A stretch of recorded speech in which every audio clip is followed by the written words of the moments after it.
আইনশৃঙ্খলা পরিস্থিতি জানাতে এ পর্যায়ে জামালপুর থেকে যুক্ত হচ্ছেন সহকর্মী শুভ্র মেহেদী।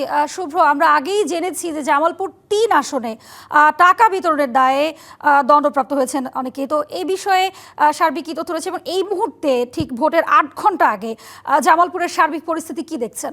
হাবিবা, রাত পোহালেই ভোট এবং জামালপুরের ৭টি উপজেলা নিয়ে ৫টি সংসদীয় আসন ইতিমধ্যেই সারা উপজেলায় নির্বাচনী যে সরঞ্জাম সেগুলো ইতিমধ্যেই কড়া নিরাপত্তার মধ্যে দিয়ে পৌঁছে দেওয়া হয়েছে এবং আমরা আজ বিকেলে জামালপুর ৩ আসনে স্বতন্ত্র প্রার্থী সাদিকুর রহমান শুভ তার পক্ষে ভোটারদের কাছে টাকা বিতরণ করছে এমন ঘটনার প্রেক্ষিতে বিক্ষুব্ধ জনতা তাদেরকে আটক করে এবং পরবর্তীতে আইন শৃঙ্খলা বাহিনীর কাছে তুলে দেয় এবং সেই জায়গায় বিচারিক আদালত তাদেরকে প্রতিজনকে ৫,০০০ টাকা এবং ১ মাস করে বিনাশ্রম কারাদণ্ড দিয়েছে। এছাড়াও আইন শৃঙ্খলা বাহিনী কিন্তু জামালপুরের ৫টি সংসদীয় আসনেই তৎপর রয়েছে, বিশেষ করে নির্বাচনী পরিস্থিতি যাতে কোনোভাবেই নিয়ন্ত্রণের বাইরে না যায় সেই বিষয়ে আইন শৃঙ্খলার দায়িত্বে যারা রয়েছে তারা তৎপর রয়েছে। আর ইতিমধ্যেই জামালপুরের যেহেতু ৫টি সংসদীয় আসন এবং 2টি উপজেলায় জামালপুর ১ আসন সেটি সীমান্তবর্তী উপজেলা, সেই জায়গায়ও কিন্তু আইন শৃঙ্খলা বাহিনীর একটি কড়া নজরদারি রয়েছে। হোয়াইট প্লাস প্রো সেনসিটিভ স্কয়ারে মাঠের বাইরেও তো আমরা এভাবে দেশপ্রেম দেখাতে পারি। আর যেহেতু সকাল থেকে বিশেষ করে জামালপুরের দুর্গম এলাকা রয়েছে, দুর্গম চর রয়েছে যেগুলোতে যোগাযোগ ব্যবস্থার পরিস্থিতি খুবই নাজুক, সেই জায়গাগুলোতে আইন শৃঙ্খলা বাহিনীর কড়া নজরদারি রয়েছে। ইতিমধ্যেই সেই দুর্গম চরগুলোতে কিন্তু আইন শৃঙ্খলা বাহিনীর যে সদস্য রয়েছে, বিশেষ করে সেনাবাহিনী, পুলিশ এবং বিজিবির সদস্য, তাদেরকে রাত্রেই সেখানে বিশেষ লক্ষ্য রাখার জন্য মোতায়েন করা হয়েছে। আর এদিকে আমাদেরকে জামালপুর পুলিশ সুপার যেটি গতকাল প্রেস ব্রিফিংয়ের মাধ্যমে জানিয়েছেন যে জামালপুরের 5টি সংসদীয় আসনে আইন শৃঙ্খলা পরিস্থিতি নিয়ন্ত্রণের জন্য তাদের ১,৬৫০ জন পুলিশ সদস্যরা মোতায়েন থাকবে।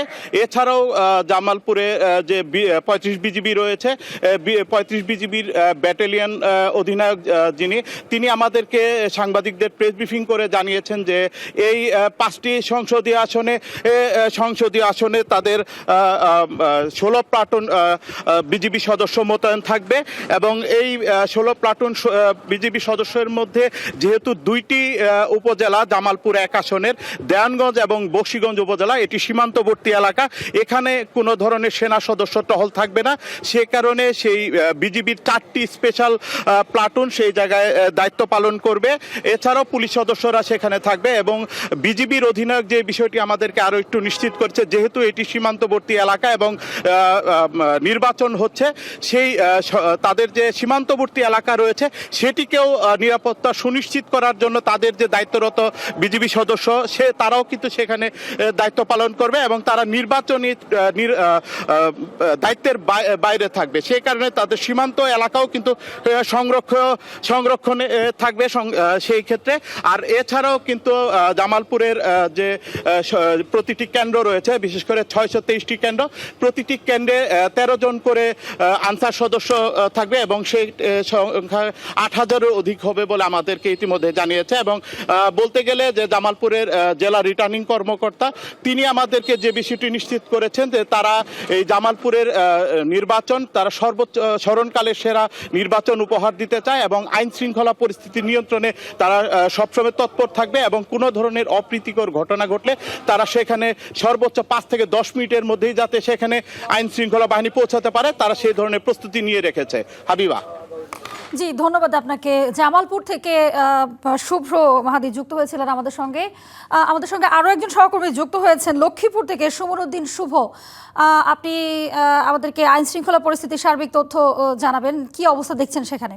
জি হাবিবা, আপনি যেমনটি বলছিলেন আর কয়েক ঘন্টা পরেই অনুষ্ঠিত হবে ত্রয়োদশ জাতীয় সংসদ নির্বাচন। এই নির্বাচনকে ঘিরে লক্ষ্মীপুরে আইন শৃঙ্খলা জোরদার করা হয়েছে এবং লক্ষ্মীপুরের সার্বিক আইন শৃঙ্খলা পরিধি বৃদ্ধি করা হয়েছে। লক্ষ্মীপুরের 4টি সংসদীয় আসনে 496টি ভোট কেন্দ্রে বেলা 2টার পর থেকেই এখানের যেই নির্বাচন সামগ্রীগুলো রয়েছে সেগুলো কেন্দ্রে পৌঁছানো হয়েছে এবং 496টি কেন্দ্রকে 3 ভাগে বিভক্ত করে গুরুত্বপূর্ণ, অতি গুরুত্বপূর্ণ এবং সাধারণ। জি, ধন্যবাদ আপনাকে।